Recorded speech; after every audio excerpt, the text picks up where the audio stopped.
నమస్తే, welcome to Andhraprabha. నేను ప్రియా కౌశిక్. ప్రస్తుతం మనతో పాటు సీనియర్ ఫిల్మ్ క్రిటిక్ చిట్టిబాబు గారు ఉన్నారు. వారితో మాట్లాడదాం. హలో సార్, నమస్తే.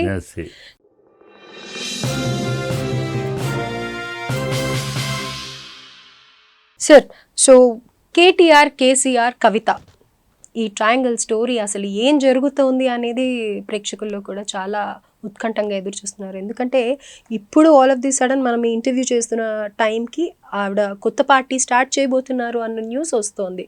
ప్రెస్ మీట్ పెట్టారు అని చెప్పేసి. దీనికి ముందు చూస్తే కనుక కేసీఆర్కు రాసిన లెటర్ బయటికి రావటం, దయ్యాలు ఉన్నాయి పార్టీలో, లేకపోతే కావాలని ఇవన్నీ కొవ్వట్లు ఉన్నారు ఆయన పక్కనే అని అనేసి కూడా చెప్తూ ఉన్నారు కవిత గారు. At the same time KTR గారిని కూడా ఏదన్నా సమస్య ఉంటే కనుక ట్వీట్ చేయడం కాదు ఆ ప్రాబ్లమ్కి సొల్యూషన్ కానీ, లేకపోతే దాని గురించి డైరెక్ట్గా మాట్లాడడం కానీ చేయాలి, కానీ ఇలాంటి పనులు ఏంటి అని చెప్పేసి ప్రశ్నిస్తూ ఉన్నారు కవిత. సో కొత్త పార్టీ నిజంగానే వస్తుందని అంటారా? నేను నమ్మట్లేదమ్మా. నాకున్న సమాచారం ప్రకారం నేను నమ్మట్లా. ఇది ఒక ఆ అమ్మాయి లెటర్ రాయటంలో తప్పులేదు. లెటర్ బ్రహ్మాండంగా రాసింది. అంటే ప్రజాస్వామ్యం ఉంది, బీఆర్ఎస్లో ప్రజాస్వామ్యం ఉంది. ఒక అధినాయకుడు మాట్లాడిన ప్రసంగాన్ని గురించి విశ్లేషిస్తూ, విమర్శిస్తూ, మంచి చెడు, ఇది బాగా మాట్లాడేది, మా మాట్లాడేది విశ్లేషిస్తూ మరొక నాయకుడు, ఆ పార్టీ యొక్క మరో నాయకుడు రాసే అవకాశం అక్కడ ఉంది. కాంగ్రెస్లో లేదు, మిగతా పార్టీలో లేదు. అధిష్టానం ఏం మాట్లాడితే అదే, వీళ్ళు వెంటనే తప్పితే అది కాదండి, ఇది కరెక్ట్ కాదు, ఇలా మాట్లాడే అవకాశం కానీ అధికారంగా ఉండదు. ఏ పార్టీ, బీజేపీ అయినా కాంగ్రెస్ అయినా అధిష్టానం మాట నోరు మూసుకుని వింటమే, విని రావటమే తప్పితే డిస్కషన్ ఉండదు. చెప్పేది వింటమే.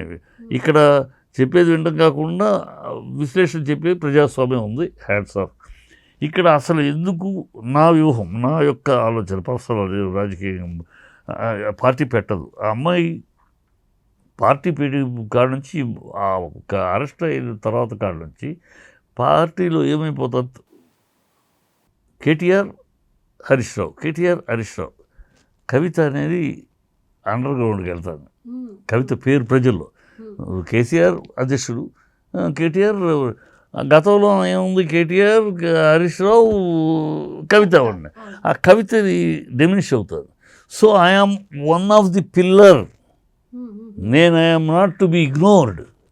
I am a pillar. నేను ఒక పిల్లర్ని, నాదొక శక్తి ఉంది అని ఎస్టాబ్లిష్ చేయడానికి, గట్టిగా నొక్కి ఒక్క నుంచి ప్రజల ముందు పెట్టడానికి ఇది ప్రయత్నం. వచ్చిన అవకాశాన్ని మనం లెటర్ రాసి లీక్ చేయటం ఎందుకు చేశారు, ఎవరు చేశారు లీక్, అది తెలియాలి ఖచ్చితంగా. అది మంచి పద్ధతి కాదు కదా.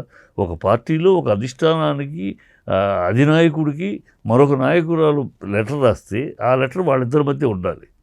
అది బయటికి ఎలా లీక్ అయింది, బయటికి లీక్ చేసిన ఆ దెయ్యాలు ఎవరు, ఆ లీక్ చేసిన దుండగులు ఎవరు, ఆ లీక్ చేసిన కోవర్ట్లు ఎవరు, అది అమ్మాయి అడుగుతారు, తెలియ చెప్పాలి.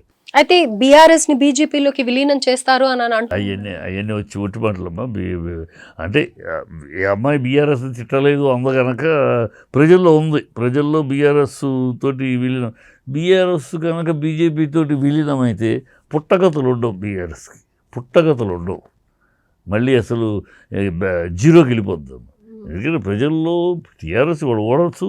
ప్రజల్లో ఒక నాయకుడు, కేసీఆర్ ఒక నాయకుడు, కేసీఆర్ మీద ఓడొచ్చు కదా. ఆయనేం ఓడించేది అవుట్రైట్గా ఓడించాల. వాళ్ళ కాంగ్రెస్కి ఇచ్చింది 64. సిటీలో ఒక సీటు వీళ్ళకి ఇవ్వాల, ఒక్క సీటు కూడా కాంగ్రెస్ లేదు. సో 56లో ఓడించారు, 56 సీట్లు ఓడించి 64 సీట్లు గెలిపించారు. సో అది ల్యాండ్ స్లైడ్ విక్టరీ ఏం కాదు. అంటే ఇక్కడ ఉంది, వీళ్ళ మీద ఏమీ లేకపోలేదు, ఉంది. ఆయన్ని అంత ఈజీగా తీసిపారు. ఆయన వెళ్ళి బీజేపీకి లొంగారంటే అయిపోయింది. టోటల్ కొలాప్స్, పార్టీ కొలాప్స్ మూసి తాళాలు వేసుకోవచ్చు. టీఆర్ఎస్ లేదు, బీఆర్ఎస్. కానీ అంతటి వ్యూహకర్త అయిన ఆయన ఆ పని చేస్తాడు అనుకోవడం. కష్టపడి ఫైటర్ తప్పితే ఆయన 14 ఏళ్ళు మొక్కు మడమ తిప్పకుండా పోరాడి తెచ్చాడమ్మా. అందరూ మారారు. తెలుగుదేశం అదొక, అందరూ మారారు. తెలుగుదేశం 2 కళ్ళ సిద్ధాంతం ఉంది. కమ్యూనిస్ట్ ఒకసారి అవునుంది కాదంది. బీజేపీ కాకినాడ తీర్మానంలో 98లో ఇస్తామన్నారు, ఇవ్వలేదు. వీళ్ళు అధికారం వచ్చినప్పుడు ఇవ్వలేదు, మళ్ళీ వచ్చినప్పుడు అది ఇవ్వన్నారు. కాంగ్రెస్ తాజా చేసింది, ఈయన ఒక్కడే 14 ఏళ్ళుగా పోరాడుతూనే ఉన్నాడు. నా కేసీఆర్ చావుడు చచ్చుడు తెలంగాణ తెచ్చుడు అని ఇదే మాట మీద నిలబడ్డాడు. సో ప్రజలకు తెలుసు అది, ఆ పోరాడినాడు, రేపు పోరాడతాడు. ఈ బీజేపీతో కలిస్తే మాత్రం ఉండను. అంత తప్పుడు నిర్ణయం ఆయన తీసుకోవడం నేను నమ్ముతున్నాను. ఆయన మీద ఉన్న ఆయన యొక్క విజ్ఞతకి, ఆయన యొక్క నాలెడ్జ్కి, ఆయనకున్న వ్యూహ రచన విధానానికి తెలుసు. అది చేయడు. రేపు ఇప్పుడు 2-3 రోజుల్లో చూస్తారు. నా లెక్క 2-3 రోజుల్లో కవితని పిలిచి ఆయన ఒక క్లాసు పీకటమో ఏదో ఒక మాట్లాడడం జరిగిపోతుంది. దీంట్లో కనపడే రహస్యం ఒకటి ఉందాం. కవితని కేసీఆర్ గారు కలవట్లా. ఎందుకని అలాగే దూరం అదే కేసు కోర్టు కేసు అయిన కాడ నుంచి ఆయన ఏదో ఫోన్లో మాట్లాడితే డైరెక్ట్గా కూర్చుని పబ్లిక్లోకి వాళ్ళిద్దరు ఆయన కలవట్లా. ఇమ్మీడియట్గా ఏదేదో మాట్లాడతారు కదా, ఇరుక్కుపోయిన కవితని ఓదారుస్తున్నాయి అంటే మనం మీడియా రాస్తారు కదా, అలాంటి వాటికి అవకాశం ఇవ్వకుండా, దాని మీద కామెడీ చేయాల్సిన అవకాశమో లేకపోతే ఇక సెటైర్లు చేసే అవకాశం ఇవ్వకుండా ఆయన కొంచెం డిగ్నిఫైడ్గా ఉన్నాడు. ఇప్పుడు ఈ వ్యూహం అది, ఇప్పుడు ఈ వ్యూహం ఇది చేయడం ద్వారా ఆయన